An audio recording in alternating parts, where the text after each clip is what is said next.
Hello everyone and welcome back to Love English with Love by Love. What is a contraction? A contraction is when you make something smaller. Okay? For example, अगर आपने एक elastic लिया या एक rubber band लिया और अगर आपने उसको खींच के जब आप उसको लंबा करते हैं या स्ट्रेच करते हैं उसे हम बोलते हैं एक्सपेंशन. ओके? वही इलास्टिक जब आप छोड़ देंगे तो वो हो जाता है छोटा, तब हम उसको बोलते हैं कंट्रैक्शंस. ओके? आज हम एक्सपेंशन और कंट्रैक्शन के बारे में बात क्यों कर रहे हैं? क्योंकि हमारा आज का टॉपिक है contractions in English grammar.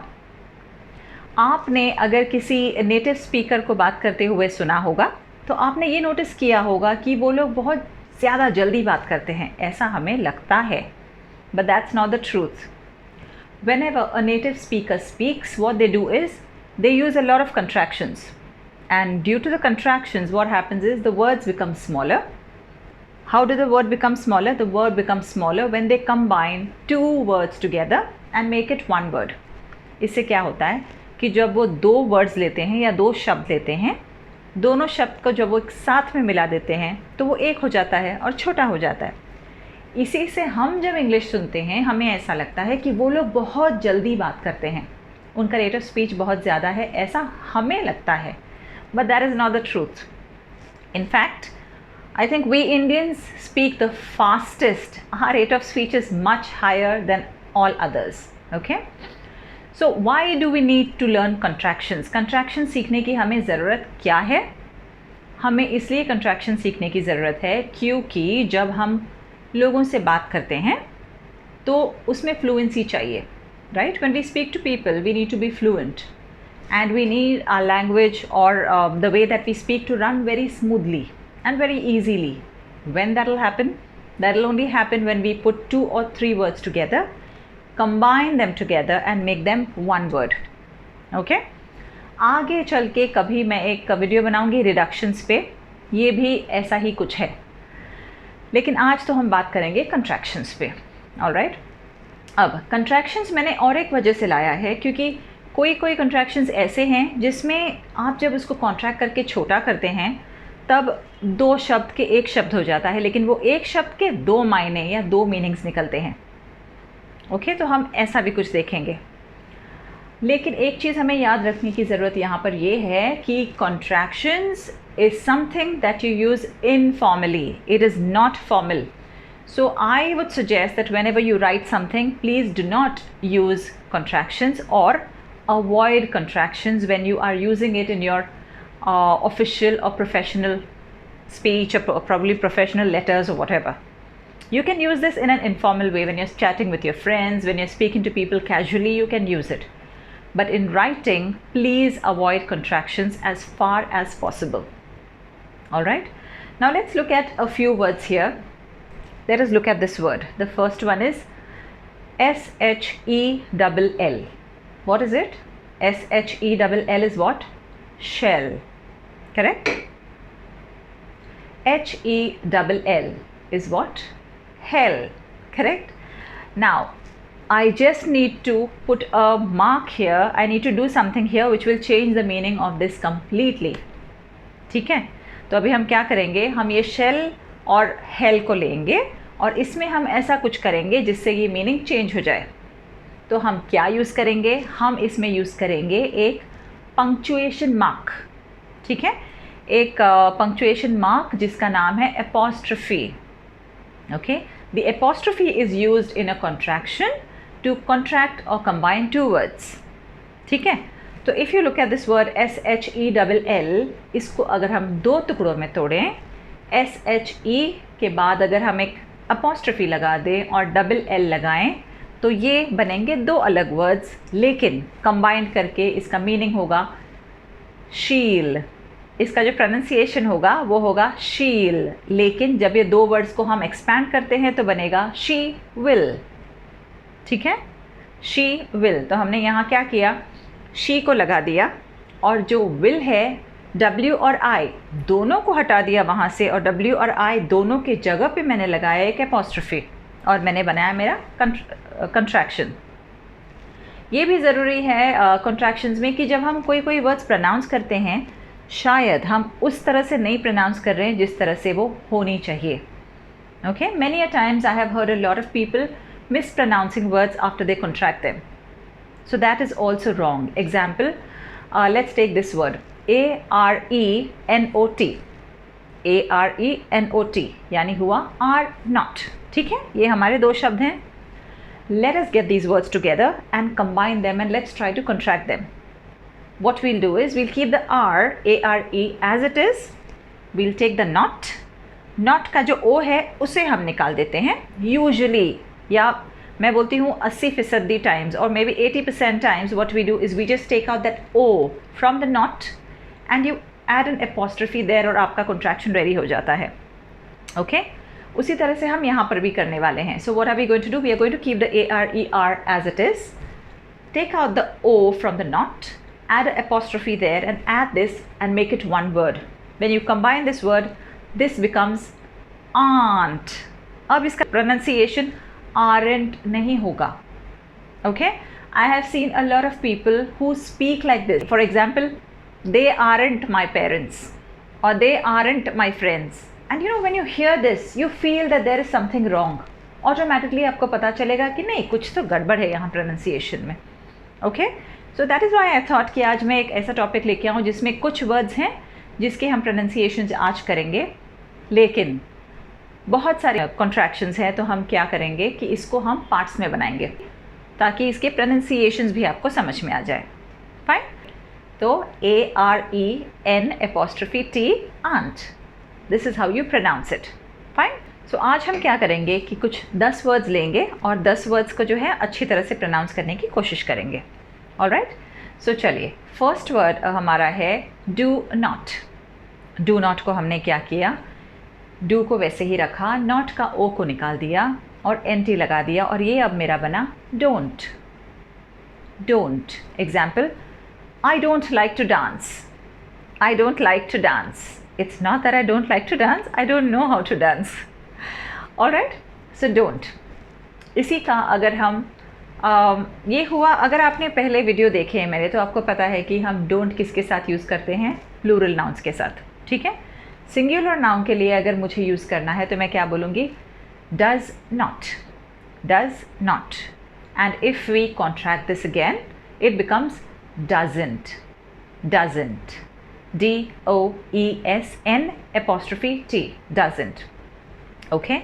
The same word, ये do को ही अगर हम past में लेके जाते हैं तो ये बन जाता है did. और अगर हम इसको contract करें did not को तो ये बनेगा DIDN''T. और इसको हम कैसे pronounce करेंगे? Didn't? No. Didn't.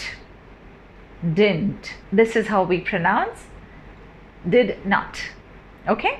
So हमने देखे कि do के अलग अलग 3 रूप और do के अलग अलग 3 रूपों में तीनों के pronunciation अलग थे. Fine? अब हम देख रहे हैं एक word HE''S. HE''S. इसका क्या लगता है आपको full form होगा? He is right. लेकिन he''S का और एक full form है, वो है he has. He has. और इसका pronunciation कैसा होगा? He's. He's. Example, he's not at home, he's gone out. He's not at home, he's gone out. ठीक है? Second वाला, he's got a big car. He's got a big car. पहले वाले में मैंने बोला कि वो घर पे नहीं है, वो बाहर गया है. और दूसरे वाले में मैंने बोला कि उसके पास एक बड़ी गाड़ी है. तो आपने देखा कि he''S जो है दो अलग अलग मीनिंग्स दे सकता है सेंटेंस में. तो इसका ध्यान रखिएगा. You need to remember that he''S can give you 2 different meanings depending on the context of the sentence. Alright, let's move on to the next one. My next contraction is I'm. I'm. Whenever I go to introduce myself, I always say I'm a girl. I'm a girl. So I''M. इसको हमने कैसे बनाया? I और am ये दोनों words को हमने combine किया एक एपोस्ट्रोफी लगाकर. ठीक है? क्योंकि यहाँ पर नॉट नहीं था तो मुझे एन और टी ज्वाइन करने की ज़रूरत नहीं पड़ी और मुझे ओ भी निकालना नहीं पड़ा. तो मैंने क्या किया? आई, और आई के बाद जो ए आ रहा था एम का उसको निकाल दिया और बीच में एपोस्ट्रोफी लगा दिया. सो इट बिकेम आइम. Okay. Similarly, I apostrophe VE. I apostrophe VE. I have. I have. यहाँ पर ऐसा कोई रूल नहीं है जहाँ पे आपको बोला जाए कि सिर्फ एक लेटर को आपको निकालना है, ऐसा कुछ नहीं है। कहीं कहीं आप नोटिस करेंगे कि आप 2 लेटर्स निकाल रहे हैं, ठीक है। अगर आपने आई एम देखा था, वहाँ पर मैंने सिर्फ एक लेटर ए निकाला, लेकिन यहाँ पर आई हैव में मैं एच और ए दोनों निकाल रही हूँ। So I am saying I've, I apostrophe V E, the pronunciation is I've, like number 5, I've, okay. I've got many cats in my house. I've got many cats in my house. यानी मेरे पास, मेरे घर में बहुत सारी बिल्लियाँ हैं. Okay? So that is how I use I've. The next word that I have is I apostrophe double L. I apostrophe double L. How do I pronounce this? I'll. I'll. Okay? Not I will. Even though it is a short form or a contraction of I will, but while I'm speaking to you, I'd say I'll. Okay, example, I'll come for dinner with you tomorrow. I'll come for dinner with you tomorrow. मैं कल तुम्हारे साथ dinner के लिए आऊँगी. Alright, this is how I use my contractions here. Okay, let's see 2 more and that's the end for today. Okay, the next word is M-U-S-T apostrophe N-T. M-U-S-T apostrophe N-T. How do I pronounce this word? Mustn't. Mustn't. This is the pronunciation. Example, we mustn't pluck flowers from the garden. We mustn't pluck flowers from the garden. Now what does this mean? This means कि हमें garden से या बगीचे से फूल नहीं तोड़ने चाहिए, ठीक है। अगर आप देखें तो ये कॉन्ट्रैक्शन कैसे बना है, मस्ट और नॉट, इन दोनों को मैंने कंबाइन कर दिया और मैंने बोला mustn't. The reason why I am picking up these words is because their pronunciations are little different from all the normal words that we speak. Okay, the last word for today is THEY apostrophe VE. THEY apostrophe VE. How would we pronounce this? इसको अगर हम देखें, इसको हमने 2 words लिए हैं और 2 word से छोटा करके इसको कॉन्ट्रैक्ट कर दिया है. वो दोनों वर्ड्स मेरे क्या थे? दे हैव, ठीक है। दे और हैव, इन दोनों को मैंने कंबाइन कर दिया. अब इसका जो कॉन्ट्रैक्शन है वो बना THEY apostrophe VE. लेकिन प्रोनाउंस कैसे करूँगी इसको मैं इसको प्रोनाउंस करूँगी देव.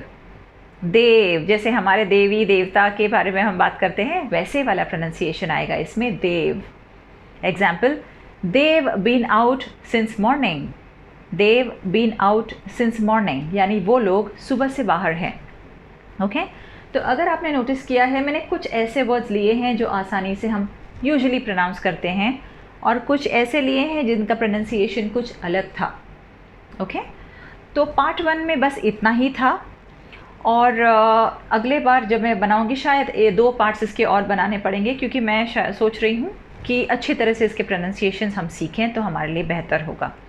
ओके, तो आपको ड्रिल तो पता ही है, आज के वीडियो में इतना ही था. तो ड्रिल में आपको क्या करना है, मेरे वीडियो को प्लीज़ लाइक कीजिए, जिनको ज़रूरत है उनके साथ, और जिनको ज़रूरत ना हो उनके साथ भी मेरा वीडियो प्लीज़ शेयर कीजिए.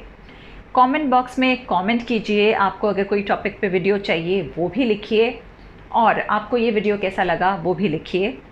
उसके अलावा प्लीज़ अगर आपने सब्सक्राइब न किया हो तो प्लीज़ मेरे चैनल पे सब्सक्राइब करें, ताकि नया कुछ ऐसे ही वीडियोस मैं आपके लिए बनाते रहूं. और आप मानेंगे नहीं, लेकिन मुझे बहुत खुशी होती है आपके लिए वीडियोस बनाकर. तो ये खुशी मुझे प्लीज़ देते रहिए और नए टॉपिक्स मुझे बोलिए, ताकि मैं आपके लिए वीडियोज़ बनाती रहूँ. Alright, so thank you very much for watching, and I am very happy to make videos like these for you. Please do comment in the box and let me know if you would want to watch any new videos on any topics on English. All right, thank you very much, and I'll see you soon again. Bye and take care.